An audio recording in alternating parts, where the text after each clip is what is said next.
আজকের আলোচনা হচ্ছে দগতুল কবর, অর্থাৎ কবরের মধ্যে ভয়াবহ আকারে যে একটা কাঁপুনি দেওয়া হবে, ভয়াবহ আকারে যে একটা ঝাঁকুনি দেওয়া হবে, এটার নাম বলা হয় দগতুল কবর। এটাকে বলা হয় কবরের আযাবের মধ্যে শুরুতেই যখন বান্দা যাবে, শুরুতে বান্দা যাওয়ার পরে ওই বান্দাকে কবর এক ঝাঁকুনি মারবে। এখান থেকে বাঁচার জন্য আল্লাহর কাছে বেশি বেশি দোয়া করা। আপনি আশ্চর্য হয়ে যাবেন, এই ঝাঁকুনি থেকে না কোনো আল্লাহওয়ালা বাঁচতে পারবে, না কোনো গুনাহগার বাঁচতে পারবে। এতদিন হয়তো অনেকের বয়ানে শুনে গেছেন, যে ব্যক্তি গুনাহগার হবে ওই ব্যক্তিকে এভাবে ঝাঁকুনি মারবে, ওই ব্যক্তিকে এভাবে প্রকম্পিত করবে, এমনভাবে চাপ দিবে, ডান পাশের হাড্ডি বাম পাশে চলে যাবে, বাম পাশের হাড্ডি ডান পাশে চলে যাবে। এই দগতুল কবর, এই কবরের ঝাঁকুনিটা, এটা যে খালি গুনাহগারদের হবে বিষয়টা তা না, যারা আল্লাহওয়ালা মুত্তাকি পরহেজগার তাদেরও কিন্তু এই ঝাঁকুনিটা আসবে। রাসূলুল্লাহ সাল্লাল্লাহু আলাইহি ওয়াসাল্লাম বলেন, আল্লাহ রসুলের এক জালিলুল কদর সাহাবী সাদ রাদিয়াল্লাহু আনহুর ইন্তেকাল হয়ে গেছিল। রাসূল সাল্লাল্লাহু আলাইহি ওয়াসাল্লাম হাঁটছেন কিভাবে? এভাবে মানুষে ওই যে দুইটা পাকে অনেক সময় আঙ্গুলের উপর ভর দিয়ে এভাবে চলে না, তো এভাবে হাঁটছিলেন। সাহাবায়ে কেরাম রাদিয়াল্লাহু আনহুম জিজ্ঞেস করলেন, ইয়া রাসূলুল্লাহ, আপনি এভাবে কেন হাঁটছেন? আল্লাহ রাসূল সাল্লাল্লাহু আলাইহি ওয়াসাল্লাম বললেন, সাদের মৃত্যুতে আসমান থেকে এই পরিমাণ ফেরেশতা এসেছে, আমি রসুল এই পরিমাণ ফেরেশতাকে দেখতে পাচ্ছি যে আমি যে হাঁটবো, পা দিব, ফেরেশতাদের পায়ের কারণে আমি রসুল নিজে পা দেওয়ার সুযোগই পাচ্ছি না। সুবহানাল্লাহ। তাহলে চিন্তা করে দেখেন কেমন মৃত্যু, চিন্তা করে দেখেন কেমন সাহাবী, যার মৃত্যুতে আসমান থেকে ফেরেশতারা নেমে আসেন। আর এত পরিমাণ ফেরেশতা, রসুল হাঁটবেন সেই জায়গাটাও পাচ্ছেন না। কিন্তু আশ্চর্যের বিষয় পরে শোনেন, খেয়াল করে মনোযোগ দিয়ে শুনবেন। আশ্চর্যের বিষয়টা হলো, যেই না রাসূলুল্লাহ সাল্লাল্লাহু আলাইহি ওয়াসাল্লাম সাদ রাদিয়াল্লাহু আনহুকে দাফন কাফন শেষ করলেন, কবরের মধ্যে কবরস্থ করলেন, ফিরে আসার পরে এবার রসুল বলছেন, সাদের কবরের মধ্যে দগতুল কবর শুরু হয়ে গেছে। বলে সাদের কবরের মধ্যে ওই যে ঝাঁকুনি যেটা, সেটা শুরু হয়ে গেছে। তাহলে আবার চিন্তা করে দেখেন, এক তো রসুলের সাহাবী, জানাতন সাহাবী না, জালিলুল কদর সাহাবী। শুধু এতটুকুই না, যার মৃত্যুতে আসমান থেকে ফেরেশতারা চলে আসেন, ওই ব্যক্তির মৃত্যুর পর রসুল যদি বলেন সাদের কবরে দগতে কবর শুরু হয়ে গেছে, কবরের ঝাঁকুনি শুরু হয়ে গেছে, তাহলে বলেন আমার আপনার কি অবস্থা হবে? এতদিন শুনে গেছি যারা গুনাহগার বদকার তাদের কবরের মধ্যেই খালি ঝাঁকুনি হবে। রসুলের হাদিস তো এটা বলে না, রসুলের হাদিস বলছে সাদের কবরের মধ্যে ওই ঝাঁকুনি শুরু হয়ে গেছে। তাহলে বলেন আমার আপনার কি অবস্থা হবে? আমাদেরও তো এই দুনিয়ার থেকে যাওয়া লাগবে। এখন বলতে পারেন, প্রশ্ন আপনাদের আসতে পারে, আচ্ছা হুজুর, বুঝলাম যে ব্যক্তি গুনাহগার, ওই ব্যক্তিকে ঝাঁকুনি দিল, ওই ব্যক্তিকে শাস্তি দিল, বুঝলাম। হুজুর, যারা গুনাহ করে না তাদেরকে কেন কবরে আযাব হবে? তাদের কবরে কেন এই ঝাঁকুনিটা আসবে? দেখেন, প্রত্যেকটা জিনিসের একটা মূল্য আছে। যেমন আজকে আমরা এসির বাতাসের নিচে আছি, আমাদের শরীরটা শীতল ঠান্ডা হয়ে গেছে, আমাদের শরীরে শান্তি লাগছে। বলেন এটার একটা মূল্য আছে না নাই? কথা বলেন, আছে না নাই? এটার মূল্য কি? এটার মূল্য হচ্ছে আগে 10,000 টাকা কারেন্ট বিল ঢুকাও, এরপরে আবার চোখ বন্ধ করে আরামসে এসি চালাও। এটার মূল্য হচ্ছে 10,000 টাকা কারেন্ট বিল। কেউ যদি এই কথা বলে আমি আরাম নিব, ভালো থাকবো, এটার মূল্য পরিশোধ করব না, বলেন এই এসি কি কেউ চালাতে পারবে? এটা কি সম্ভব? ঠিক তেমনি ভাবে আপনি যদি বাজারে যান, ফল কিনবেন, ভালো ভালো জিনিসপত্র কিনবেন, সব কিছু সংগ্রহ করার পর যদি আপনি মূল্য পরিশোধ না করেন, ওই বিক্রেতা কি আপনাকে সেই ফল ফলাদি দিবে?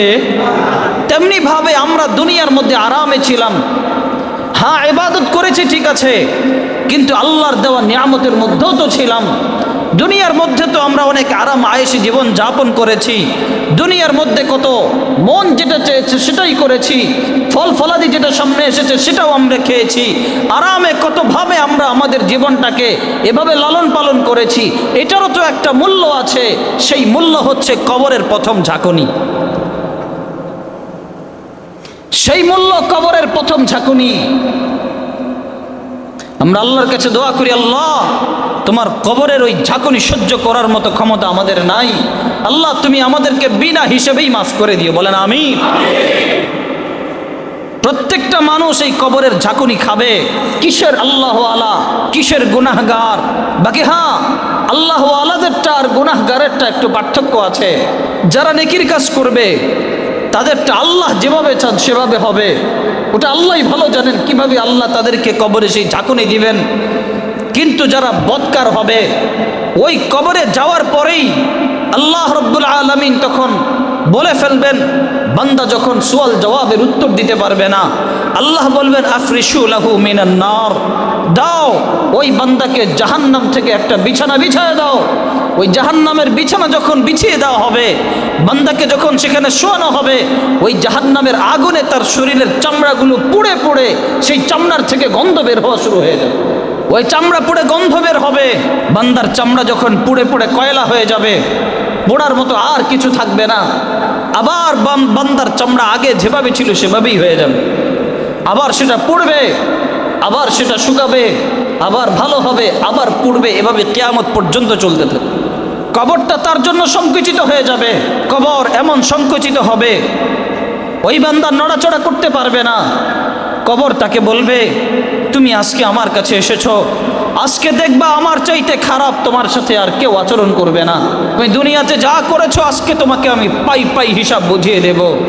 কবর এমন জোরে তাকে এমন একটা চাপ মারবে, ডান পাশের হাড্ডিগুলা বাম পাশে চলে যাবে, বাম পাশের হাড্ডিগুলা ডান পাশে চলে যাবে। পুরো হাড্ডি কড়মড় করে এদিকেরটা সেদিকে, সেদিকেরটা এদিকে চলে আসবে। যে গুনাহগার হবে সেই কবরের প্রথম শাস্তি থেকে বাঁচতে পারবে না।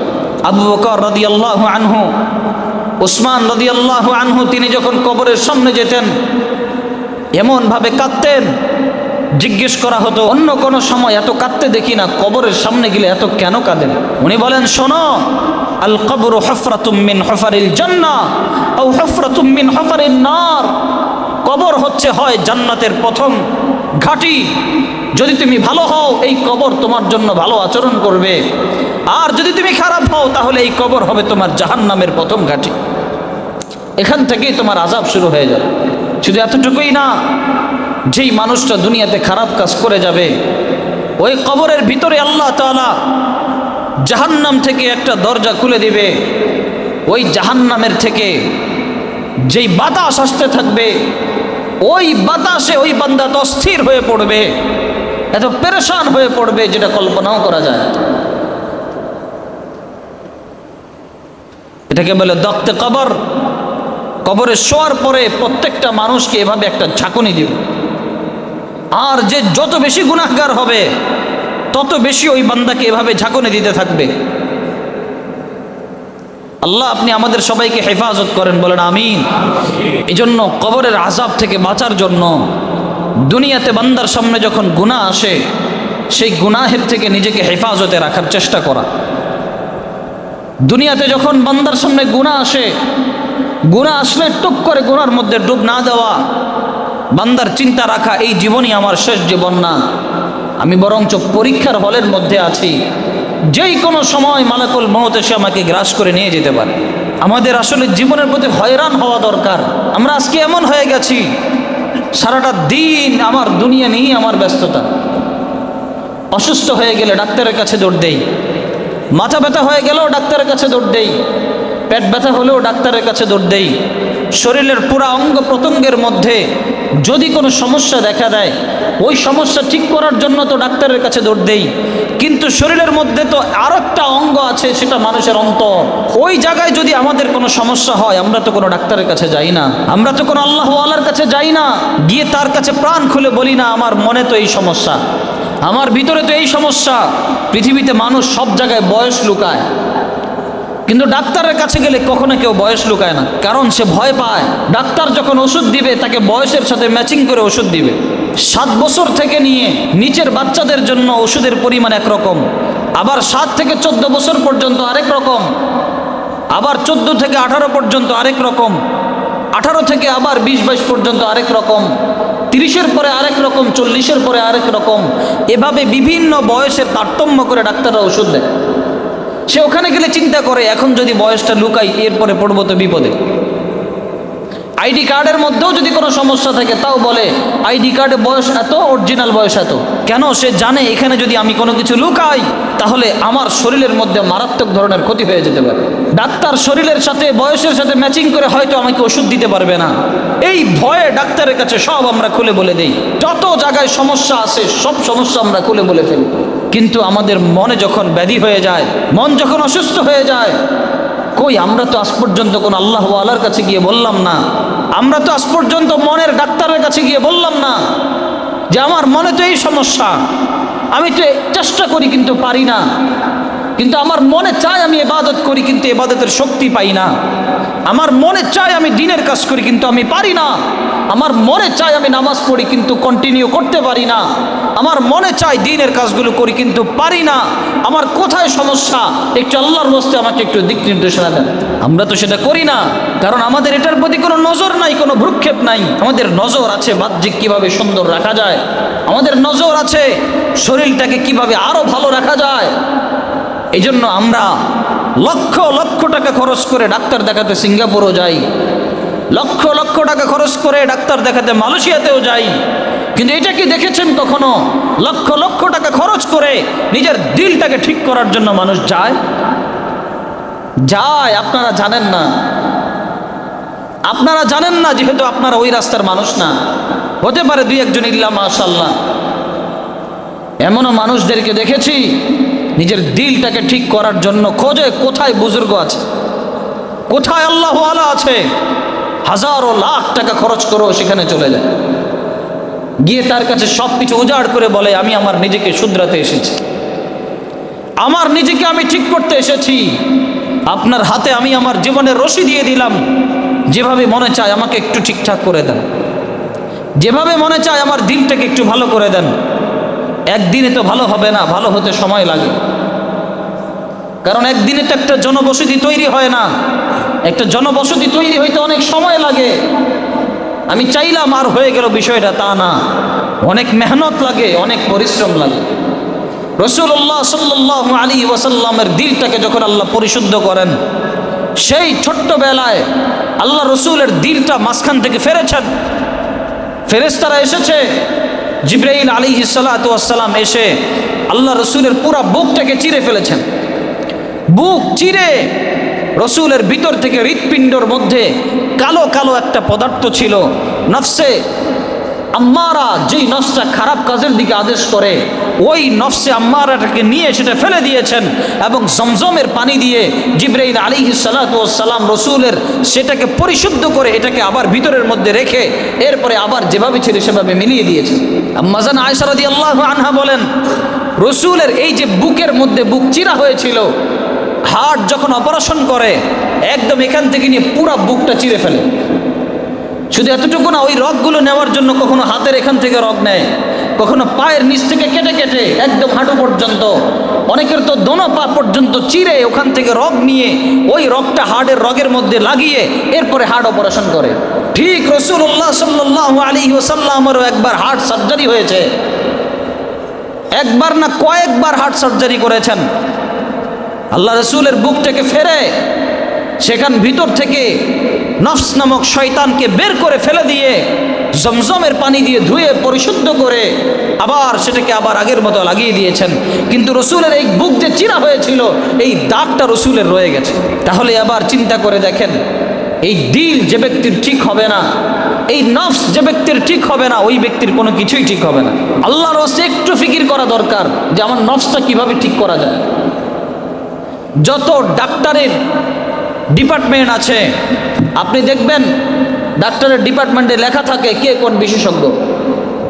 দেখবেন একজন চর্ম বিশেষজ্ঞ, আরেকজন চক্ষু বিশেষজ্ঞ, আরেকজন ডেন্টাল বিশেষজ্ঞ, আরেকজন কিডনি বিশেষজ্ঞ, আরেকজন হার্ট বিশেষজ্ঞ। আজ পর্যন্ত কোথাও দেখেছেন যেখানে লেখা ছিল মানুষের নফস বিশেষজ্ঞ? এই কথা বলেন, দেখেছেন? ঢাকা ইউনিভার্সিটিতে কোনো বিভাগের তো অভাব নাই, কিন্তু কোনো বিভাগ কি এমন দেখেছেন যে মানুষের হৃদয় ঠিক করার বিশেষজ্ঞ আছে এমন? কারণ এটা করার মতো যোগ্যতা তাদের নাই, তারা পারবে না এটা। তারা বাহ্যিকভাবে মানুষের অঙ্গ প্রত্যঙ্গে সমস্যা হলে সেটা ঠিক করতে পারবে, মানুষের ভিতরটা ঠিক করার মতো কোনো ক্ষমতা তাদের নাই। ওটা যদি আপনার ঠিক করতে হয় একমাত্র আল্লাহওয়ালা বুজুর্গ ওলামায়ে কেরামদের কাছে আসতে হবে। তাদের কাছে আসলেই ওই দিলটা ঠিক হবে, অন্যথায় এটা ঠিক হওয়া কোনো সময়তেই সম্ভব না। কারণ রাসূল সাল্লাল্লাহু আলাইহি ওয়াসাল্লামের ওই জিনিসটা ঠিক করে দিয়ে গেছেন স্বয়ং আল্লাহ জিবরাইল আলাইহিস সালাতু ওয়াস সালামের মাধ্যমে। আর সেই জিবরাইল আলাইহিস সালাতু ওয়াস সালামের মাধ্যমে ঠিক হওয়ার পরে আল্লাহ রসুল এরপরে সাহাবীদেরকে ঠিক করেছেন, সাহাবীরা তাবিঈনদেরকে ঠিক করেছেন, তাবিঈনরা তাবিঈনদেরকে ঠিক করেছেন, তারা আইম্মায়ে মুজতাহিদিনকে ঠিক করেছেন, বড় বড় ইমামদেরকে ঠিক করেছেন, তারা যুগে যুগে বড় বড় মুহাদ্দিসদেরকে ঠিক করেছেন। তারা ঠিক করতে করতে করতে করতে এই পর্যন্ত ওই কাজের সাথে যারা যুক্ত আছেন এখনো পর্যন্ত তারা ওই মানুষের দিলগুলো ঠিক করতে পারে। আল্লাহর ওয়াস্তে খুঁজে খুঁজে তাদের কাছে যাবেন, তাদের হাতে হাত রেখে বলবেন, আমার পুরা শরীরটা তো ঠিক আছে কিন্তু আমার ভিতরটা ঠিক নাই, আমার ভিতরের হৃদয়টা নষ্ট হয়ে গেছে, আল্লাহর ওয়াস্তে এটা ঠিক করার ব্যবস্থা করেন। যাবেন তো ইনশাআল্লাহ? আল্লাহর ওয়াস্তে যায়েন, না হলে এই শরীর ঠিক রেখে কোনো লাভ নাই। শরীরের শক্তি একদিন শেষ হবে, চোখের দৃষ্টি একদিন শেষ হবে, কোমরের শক্তি একদিন শেষ হবে, হাঁটু আর আগের মতো চালাতে পারবেন না, আগের মতো হাঁটতে পারবেন না, আগের মতো দৌড়াতে পারবেন না। এই শক্তি একদিন শেষ হয়ে যাবে ঠিক, কিন্তু যদি আপনি হৃদয়টাকে ঠিক করতে পারেন, যদি আপনি রূহটাকে ঠিক করতে পারেন, ইনশাআল্লাহ এই রূহ আপনাকে কখনো বৃদ্ধ বানাবে না। শরীর বৃদ্ধ হয়ে যাবে, মন কখনো বৃদ্ধ হবে না। শরীর নিস্তেজ হয়ে যাবে, মন আল্লাহর জিকিরে, মন আল্লাহর মারেফাতে, মন আল্লাহর পরিচয়ে পরিপূর্ণ তরু তাজা থাকবে ইনশাআল্লাহ। এই জন্য দিলটাকে একটু ঠিক করার চেষ্টা করা, দিলটাকে একটু ঠিক করার ফিকির করা। রাসূল বলেন, আলা ইন্না ফিল জাসাদি মুদগাহ ইযা সালুহাত সালুহাল জাসাদু কুল্লুহু ওয়া ইযা ফাসাদাত ফাসাদাল জাসাদু কুল্লুহু আলা ওয়াহিয়াল কলব। রাসূল বলেন, শোনো, মানুষের শরীরে এমন একটা টুকরা আছে, টুকরা যদি ওই টুকরাটা ঠিক হয়ে যায় মানুষের পুরো শরীরটাই ঠিক হয়ে যাবে। আর যদি ওই টুকরাটা ঠিক না হয় তাহলে মানুষের কোনো কিছুই ঠিক থাকবে না, মানুষের সব কিছু নষ্ট হয়ে যাবে। আমি সবাইকে বলবো, কিসের আলেম কিসের গায়রে আলেম, প্রত্যেকের কোনো না কোনো আল্লাহওয়ালার সাথে সোহবত থাকা দরকার, প্রত্যেকের কোনো না কোনো আল্লাহওয়ালা বুজুর্গদের কাছে যাওয়া দরকার, তাদের হাতে হাত রাখা দরকার, আর বলা দরকার, আমার জীবনের সব কিছু আপনাকে দিয়ে দিলাম, আল্লাহর ওয়াস্তে আপনি আমাকে একটু লাইন মতো রাখবেন, আমাকে একটু ঠিক মতো রাখবেন। আপনাদের কথা বাদই দিলাম, আরে আমাদের মতো যারা আমরা আলেম আছি, আপনাদের চোখে তো আমরা অনেক ভালো, আপনাদের চোখে আপনারা দেখেন যে আমরা সব সময় দ্বীনের কাজ করি, সব সময় আমরা কোরআন হাদিস নিয়ে থাকি। হ্যাঁ, আলহামদুলিল্লাহ, আল্লাহর দরবারে শুকরিয়া আদায় করি, আল্লাহ আমাদের জীবনের বেশিরভাগ সময়টাকেই আল্লাহ দ্বীনের কাজে ব্যয় করিয়ে নিচ্ছেন। কোনো না কোনোভাবে আল্লাহ আল্লাহর নামটাকে আমাদের জবান থেকে উচ্চারণ করছেন। অনেক সময় কষ্ট লাগে, মনে চায় না, শরীর ব্যথা, চলতে পারি না, তারপর আগের ওয়াদা দেওয়া ওই মাহফিলটায় যাওয়া লাগবে, আগের ওয়াদা দেওয়া ওই দ্বীনের কাজটায় করা লাগবে। আমাদের কষ্ট হলেও যাওয়া লাগে, আবার মনে মনে খুশিও লাগে, আল্লাহ আমি নাফরমান, তারপরেও তো তুমি আমাকে দিয়ে, আমার জবান দিয়ে তুমি দ্বীনের কাজ নিচ্ছ, আমার জবান দিয়ে তুমি দ্বীনের কথাগুলো বের করাচ্ছ, আমাকে বিভিন্ন জায়গায় জায়গায় ব্যস্ত করে তুমি দ্বীনের কাজের সাথেই লাগিয়ে রাখছ। আমরা শুকরিয়া আদায় করি, আল্লাহর কাছে প্রশংসা করি, আল্লাহর হামদ ও সানা করি, কিন্তু তারপরেও আমরা আমাদের নিজেদেরকে নিয়ে ভয়ে থাকি।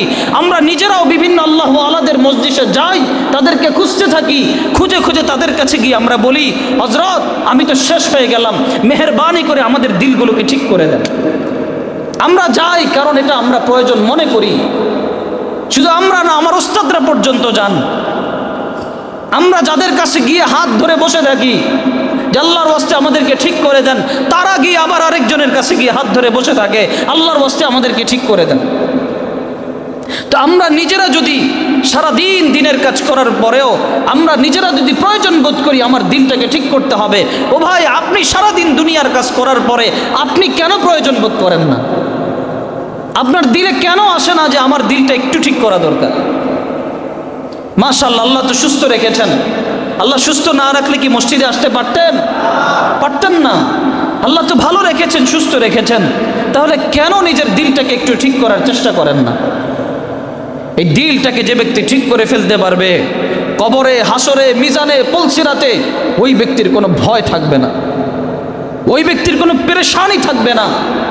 কিন্তু যে ব্যক্তি নিজের দিলটাকে ঠিক করতে পারবে না, কবরে, হাসরে, পুলসিরাতে, মিজানে প্রত্যেকটা জায়গায় সে বিপদে থাকবে, প্রত্যেকটা জায়গায় সে মুসিবতে থাকবে। আল্লাহ আপনি আমাদের সবাইকে বোঝার তৌফিক দান করেন, বলেন আমিন।